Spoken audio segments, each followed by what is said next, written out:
ఇప్పుడు మనం జాతకంలో చాలామంది జాతకాలు చూపించుకొని ఏమండి మా దగ్గర డబ్బులు నిలవడం లేదండి అనే ఒక రకం ఉన్నారు. అసలు ఆదాయమే రావట్లేదండి అనేవాళ్ళు రెండో రకం. తర్వాత ఏమండి ఎదుగుదల లేదండి ఉద్యోగంలో మూడో రకం.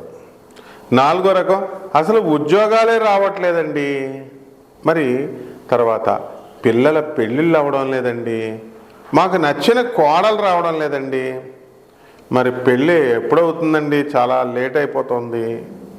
తర్వాత మరి మా పిల్లలకి మాకు సంతానం కలగట్లేదండి. ఇలా ఇవన్నీ కూడా రకరకాల సమస్యలు. ఈ సమస్యలన్నిటికీ కారణం ఏంటో తెలుసా?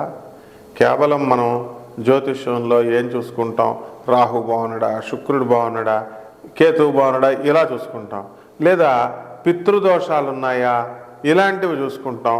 ఇంకా మహా అయితే ఈ మధ్యకాలంలో కాలసర్పదోషాలని, కుజదోషాలని ఇవన్నీ కూడా వెర్రి తలలు వేసేటట్లుగా యూట్యూబుల్లో చెప్తున్నారు. కాబట్టి మనం ఇవన్నీ చూసుకుంటాం. కానీ వాస్తవానికి మనకి అస్సలు మొట్టమొదటే చూసుకోవాల్సింది స్త్రీ శాపం. ఒక మనిషి ఎదుగుదల రావడం లేదండి అని అన్నారనుకోండి, అంటే ఒక స్త్రీ శాపం తగిలేసినట్లు లెక్క. ప్రతి మనిషిని మనం చూసుకున్నట్లయితే మన దైనందిన జీవితంలో చిన్నప్పటి నుంచి పెద్ద అయ్యేదాకా 5% మనుషులను వదిలేసేయండి. మిగతా వాళ్ళంతా కూడా ఏదో రకంగా స్త్రీలను మోసం చేసిన వాళ్ళే ఉంటారు, అందులో డౌటే లేదు. పోనీ మోసం ఎలాగా? ప్రేమలో మరి ప్రేమించేది ఒకరిని, ఆ తర్వాత 4 సంవత్సరాలు 3 సంవత్సరాలు వాళ్ళని వాడుకొని ఆ తర్వాత వేరే పెళ్లి చేస్తున్నారు, మా అమ్మ మా నాన్నలు ఒప్పుకోవట్లేదు అని చెప్పి ఆడపిల్లలను మోసం చేసే ప్రబుద్ధులు 100 మంది ఉన్నారు. మరి ప్రేమించే మొదలుపెట్టినప్పుడు వీడికి తెలియదా వీళ్ళ అమ్మని పర్మిషన్ తీసుకోవాలని? కాబట్టి అవన్నీ తీసుకోరనమాట. ఇప్పుడు మాత్రం తల్లి వచ్చేస్తుంది, మధ్యలో చెల్లి వచ్చేస్తుంది, బుల్లి వచ్చేస్తుంది, వచ్చేసి మా అమ్మలు ఒప్పుకోవట్లేదు, మా కుటుంబం ఒప్పుకోవట్లేదు అంటారు. ఈ సిగ్గులేని ఆడవాళ్ళకు కూడా సిగ్గులేదు.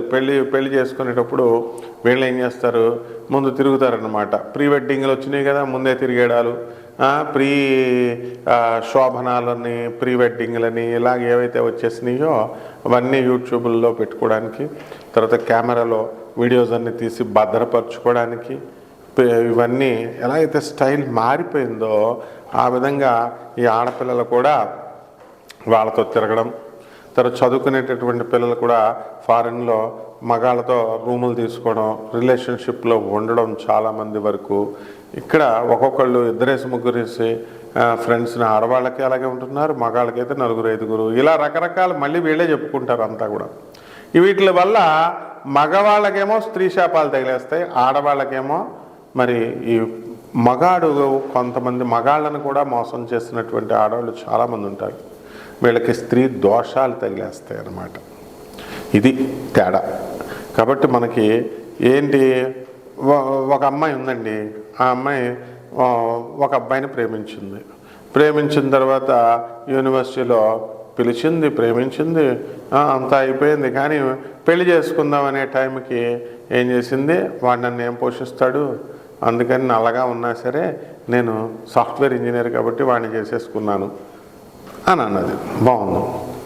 మరి వాడేమైపోతాడు, వాడు వదలడు కదా, ఫోన్లు చేస్తుంటే ఫోన్లు బ్లాక్ లిస్ట్లో పెట్టడం, అదే సిమ్మే మార్చేసుకుంటుంది. ఈ రకంగా వాడు ఉసురు తగలదా? మరి తగులుతుంది, తప్పకుండా తగులుతుంది. అయితే అదే స్త్రీ శాపంగా, వాడికి స్త్రీ దోషంగా పరిణమిస్తుంది ఇది.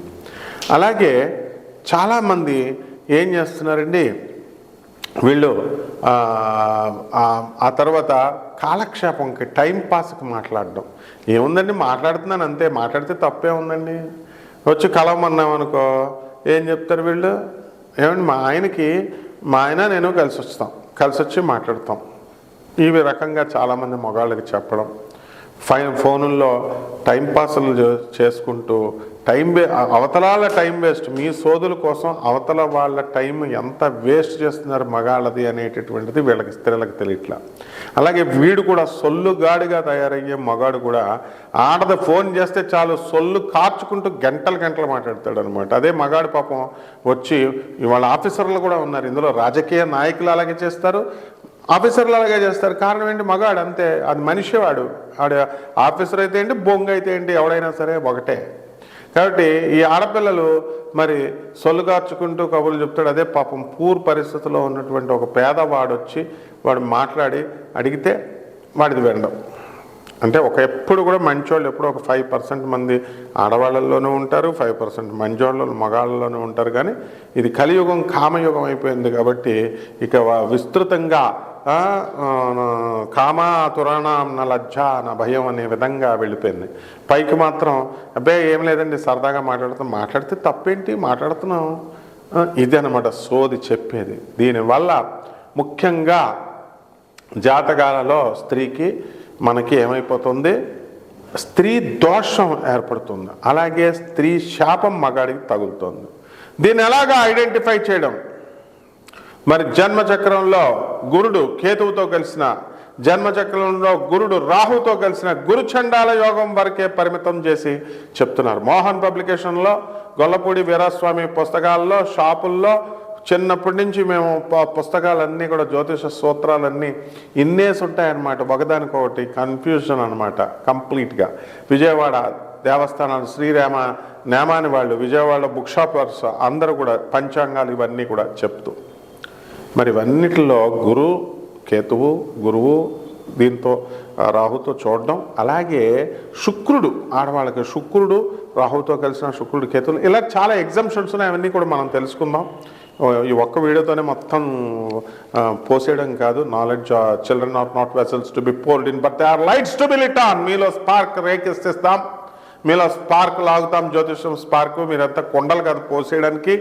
కాబట్టి నెక్స్ట్ వీడియోలో మనం చెప్పుకుందాం. ఈ లోపల ఈ 12 రాశుల వారికి ఈ స్త్రీ దోషాల వల్ల, ఈ స్త్రీ శాపాల వల్ల ఒక్కొక్క రాశికి ఎలా జరుగుతుందో మనం చెప్పుకుందాం.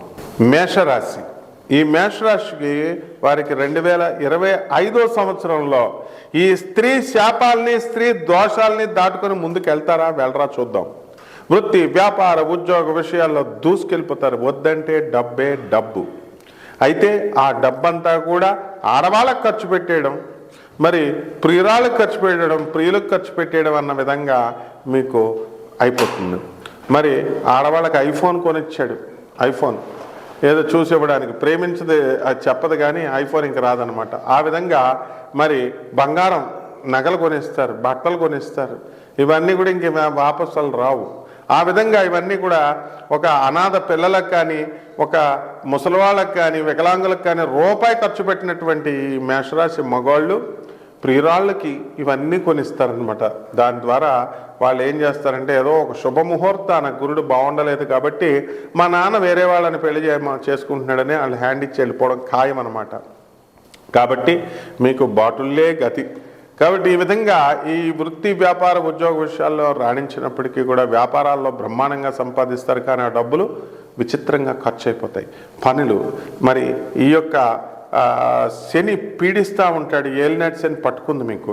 ఈ ఏలినాటి శనిలో మీకు ఆప్తులు దూరం అయిపోతారు, ఆస్తులు దూరం అయిపోతాయి, మనశ్శాంతి దూరం అయిపోతుంది. మీ పిల్లలే కొరకరా కళ్ళతో, టీనేజ్ వచ్చిన పిల్లలతో శత్రువులు చూసినట్టు చదవరా అంటే ఇలా చూస్తారు సీరియస్గా. Be careful. పిల్లలే వ్యతిరేకమైపోతారు. వాళ్ళకి చెప్పాల్సిన విధానంలో చెప్పాలి.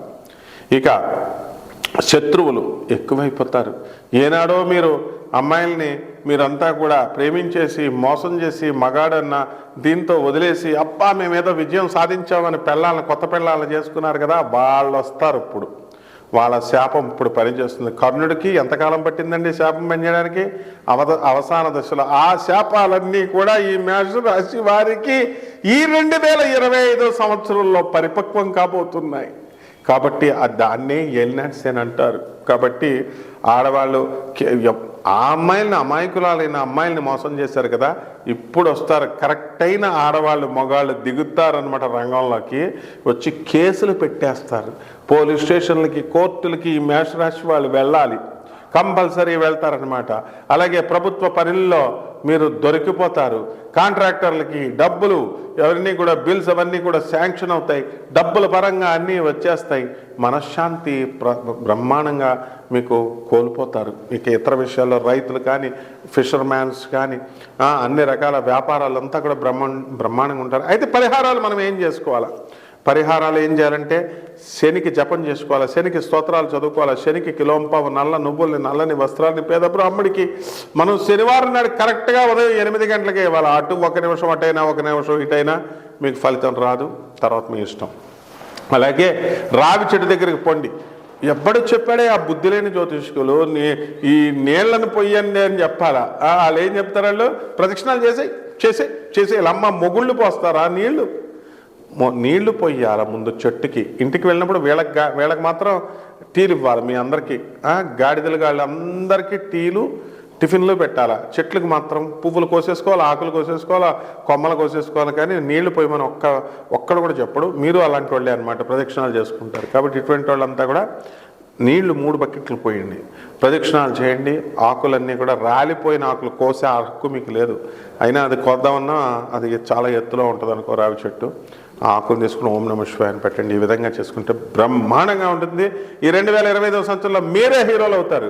తిడుతున్నాను అనుకోకండి నాయనా, మీ అందరికీ మీ మంచి కోరి చెప్తున్నాను. మరి చక్కగా మీరు బాగుపడాలని. శుభమస్తు.